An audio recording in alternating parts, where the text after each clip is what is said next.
Il y régnait une ambiance particulière dans l'assemblée ce jour-là. Quelque chose entre le solennel supérieur et le symbolisme pieux. Une certaine excitation parcourait l'ensemble des camarades soldats présents. J'étais présent depuis quelques centicycles quand le premier diacre s'exprima.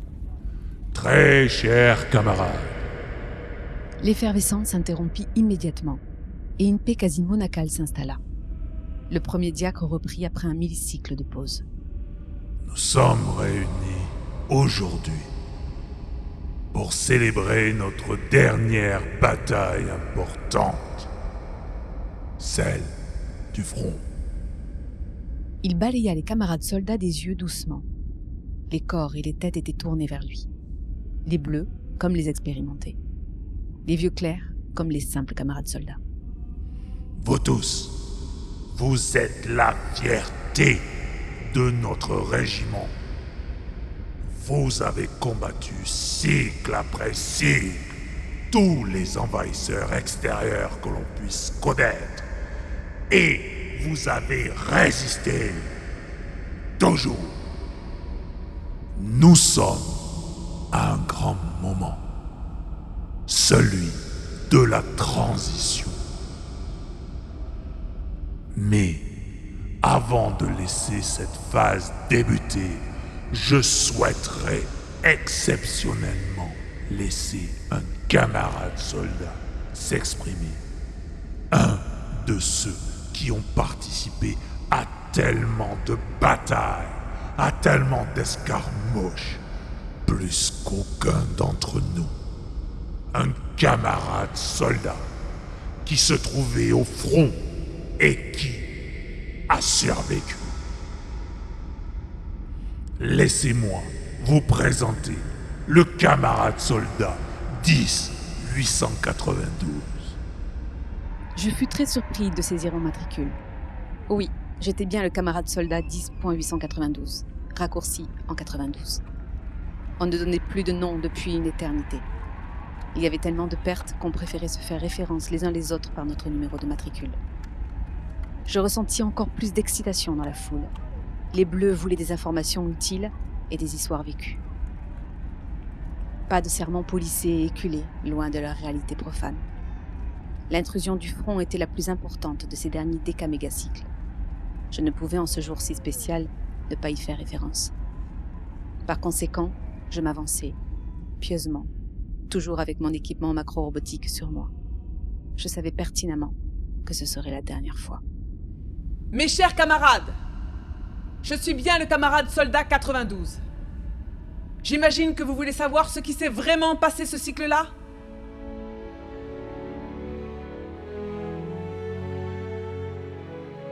Ce cycle-là, l'escouade dont je faisais partie patrouillait très près de la Sainte Paroi. J'aimais parcourir la région près de cet édifice majestueux qui nous protège tous, tant du rayonnement solaire que des envahisseurs externes. Parfois, l'un d'entre eux arrivait à la traverser.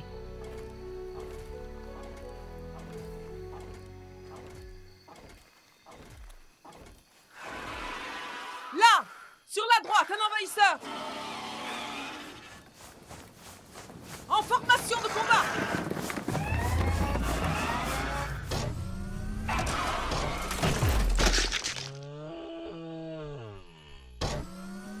Grand aumônier, avez-vous déjà rencontré ce style de bête ? Non, 92, je n'ai jamais vu cette espèce. Vous savez, les envahisseurs sont très nombreux derrière la Sainte Paroi, de toute forme et de toute viscosité. Le chef de bataillon reprit rapidement. Allez, nous repartons. Notre procession n'est pas terminée, nous devons arriver au temple d'ici quelques centicycles. Allez, go, go, go!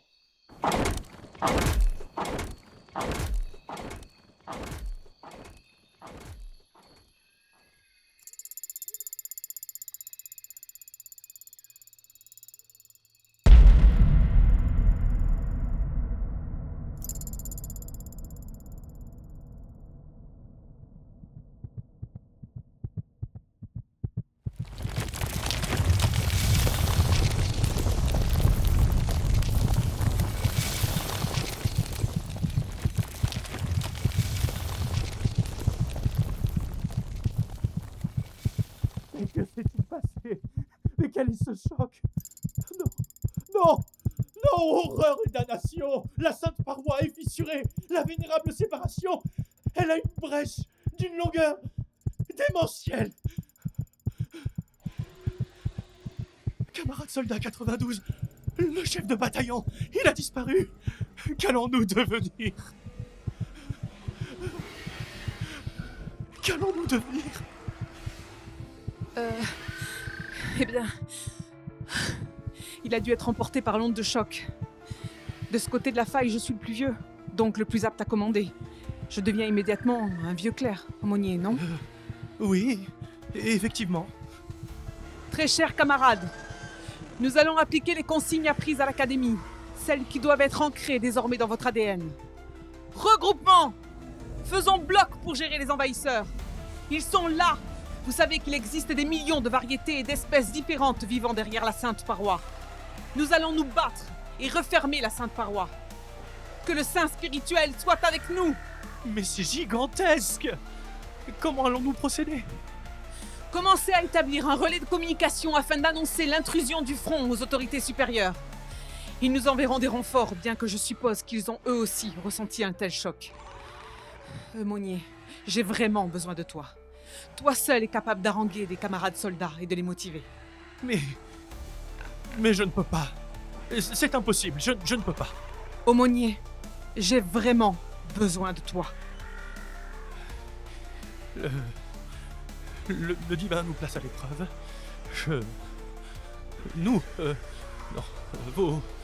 Vos camarades clones se souviendront à jamais de ce qui va se passer ici.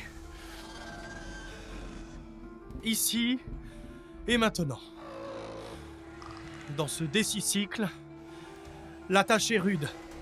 Mais comme le Tout-Puissant qui nous transmet ses nutriments et qui régule nos vies, nous allons réussir. Sentez le vieux clerc fraîchement nommé. Il va nous mener à la victoire. Sentez, camarades. Sentez sa parole qui fera foi pour moi et vous tous. Que nous survivions ou non, la sainte paroi doit être réparée. De nos mémoires collectives, rien dans ces derniers cycles n'est comparable. Mais nous allons vaincre.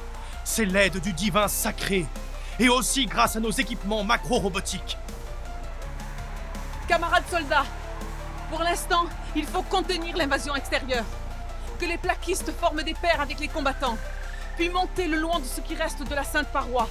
Les plaquistes sont aussi équipés de macro-robots, tout comme les camarades soldats. Ils travaillent donc plus vite. Cependant, les camarades soldats doivent toujours les couvrir. 92 ? Le sentez-vous ? Quelque chose remonte de la faille. Mais Nous nous tenions sur la défensive quand le camarade soldat 10.098 sortit du gouffre. Je le reconnaissais. Nous avions été formés à l'académie ensemble.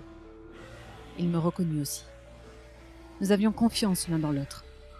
Il opina du chef quand il vit les décisions que j'avais prises. Je crus détecter chez lui un étrange sentiment de doute, un grain de folie passagère.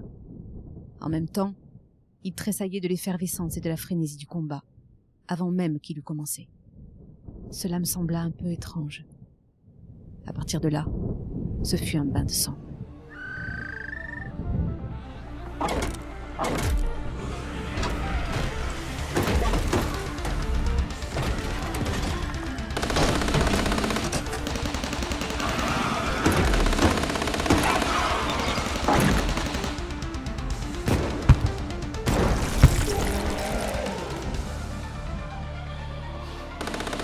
Les envahisseurs nous tombent dessus par grappe de 10.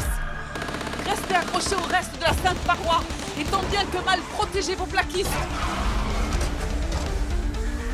sentez ceci.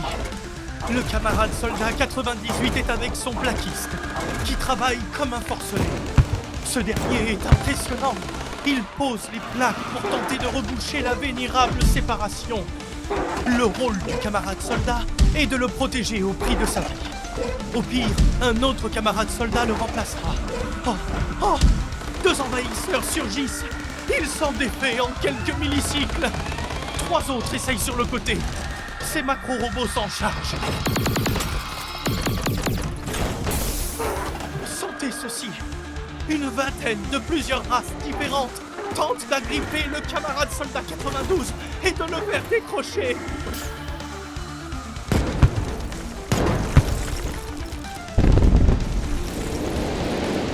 Le camarade 98 est couvert de sang, mais il est opérationnel. D'un mouvement de macro-robot, il en évince une dizaine. C'est incroyable, cette maîtrise. Même le vieux Claire a du mal avec 2 autres. Oh, le camarade soldat 98 vient l'aider et les extermine. Quelle maîtrise, quelle aura. Bon cycle, camarade. Un coup de chance que je sois là. Merci. Calons-nous dos à dos. Nous pourrons faire front.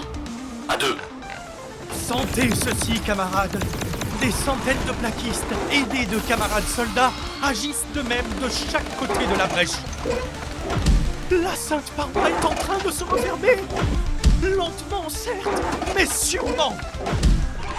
Des envahisseurs tombent volontairement au fond de la brèche. Ils vont tôt ou tard être chassés par d'autres camarades soldats. Notre but est de refermer la brèche. Au plus vite. C'est vital. La sainte paroi, hein? La fichue sainte paroi, mais que doit-on faire toujours pour elle, hein? Rappelez-vous ceci. Les camarades soldats sont les protecteurs de leurs plaquistes. Ils veillent à ne jamais se retrouver sous les radiations ionisantes du dieu flamme. Les plaques les en protègent. D'ailleurs, plusieurs autres plaquistes les ont rejoints. Quelle belle équipe ils forment. Cependant, les envahisseurs tentaient d'autres choses pour entrer. Ils attaquaient les plaques nouvellement posées. Elles étaient neuves et fines, donc fragiles. Quand je m'en aperçus, je filai aussitôt vers les intrus avec 2 plaquistes. Pendant que je m'occupais d'eux, je perdis de vue le camarade soldat 98. Je compris trop tard qu'une trentaine d'envahisseurs l'avaient happé dehors, en plein sous le dieu flamme. Apparemment, il se débattit comme un beau diable et finit par revenir à l'intérieur, à l'abri. Il était affaibli, mais toujours combatif. Il se débarrassa d'une douzaine de créatures encore plus étranges que précédemment. Mais son allure avait changé. Il n'était plus le même qu'avant, c'était clair. Il me faisait limite peur. Il se tourna vers moi, hésita longuement et finit par m'attaquer. Arrête! Que fais-tu? Tu ne me reconnais plus? Mal! Tu es le mal! Envahisseur! Camarade, arrête! Je ne suis pas un envahisseur!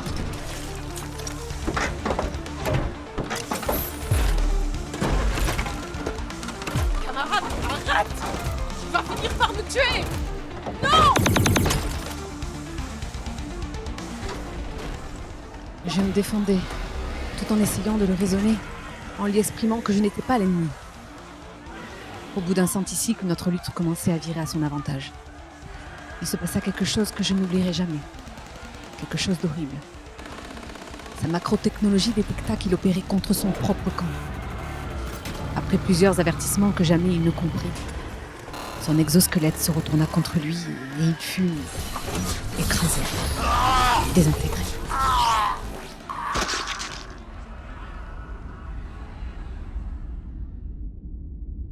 L'assemblée était médusée. Il venait de comprendre que les radiations nous rendent fous. Cet anathème n'était pas appris à l'académie, mais sur le terrain. Je me demandais soudain comment les anciens géraient ceci sans la macrotech. Je me projetais un instant. Si plusieurs camarades soldats devenaient fous, cela aurait pu devenir dangereux, très dangereux. S'agglomérer et former un bloc qui attaque de l'intérieur. Inimaginable. Ce serait comme une dégénérescence du système. Cependant, je fus interrompu par l'intervention du premier diacre. Nous pouvons remercier le camarade soldat 10-892. Quel verbe! Quelle péripétie! Je rappelle à l'assistance que la brèche fut fermée anti-cycle, ce qui peut sembler énorme pour certains, mais qui est ridicule par rapport à l'ancien temps. Mais inutile de vous parler de ce temps révolu. L'environnement immédiat en fut surpris. Les genoux, Les Bleus ne savaient presque rien et allaient partir pour le front. Néanmoins, nous les avions prévenus pour la folie. Maintenant, ils savaient. Je pense qu'il est l'heure. Nous pouvons passer à la transition. Je n'avais assisté qu'à une seule et unique transition, la mienne. Il était temps pour moi. Le premier diacre pontifia et proclama la fin du demi-mégacycle d'un mouvement cérémonieux et guindé. Le protocole, certes pompeux, était majestueux. Tous ces camarades soldats vieux clercs mélangés aux jeunes sortant de l'académie. C'était émouvant. Je touchais ma macro-technologie avec nostalgie. Je ne l'utiliserai plus jamais. Un jeune camarade soldat vint se poster à côté de moi. Au bout de quelques centicycles, ma macro-technologie se détacha de moi et se greffa au jeune.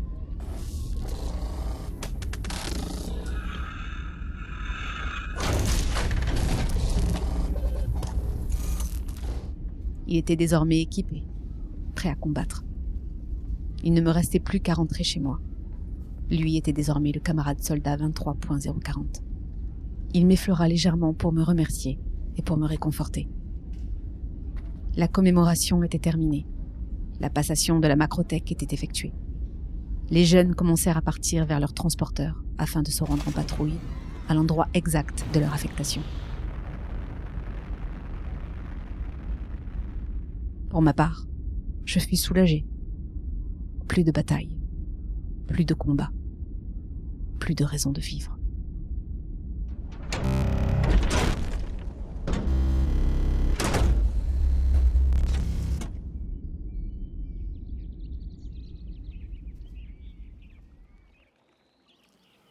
Non loin de là, Cathy finissait d'éponger le front ensanglanté de son fils, Louis. Il avait été courageux, mais une larme finissait sa course sur la joue du garçon de 8 ans. Elle essuyait la perle rebelle quand il demanda, en levant les yeux au ciel, « Maman, qu'est-ce qui s'est passé là-haut ?» T'as assisté à une avancée technologique majeure qui a été découverte il y a 20 ans, je crois. L'arrivée de mini-robots qui aident nos leucocytes et nos plaquettes. Des leucos quoi ? Des leucocytes, mon chéri. Ce sont des globules blancs qui attaquent et détruisent les vilaines bactéries et les saletés qui rentrent dans ton corps quand une plaie est ouverte. devant les yeux interrogatifs de son enfant, Cathy lui expliqua rapidement. C'est assez simple. Ton corps essaye de se soigner tout seul. Tu as des petits robots qui l'aident à guérir plus vite. Ce qui prenait plusieurs jours prend maintenant quelques minutes maximum. Et en plus, il est possible de détecter et de détruire plus rapidement des mutations chez les globules blancs qui pourraient entraîner des cancers. Cette technologie était proche du miracle à l'époque de sa sortie. Le petit Louis acquiesça, réfléchit un moment, puis demanda. Maman, que doivent se dire les leucocytes dans leur tête ? Ouh, ça, je sais pas trop. Peut-être qu'ils se voient comme des soldats qui commémorent leurs souvenirs du front. Dit Cathy avec un clin d'œil. In the light of the heavens, she stands tall and strong, anointed by the angels, her faith guiding her all along, with armor shining and sword held high. She's a holy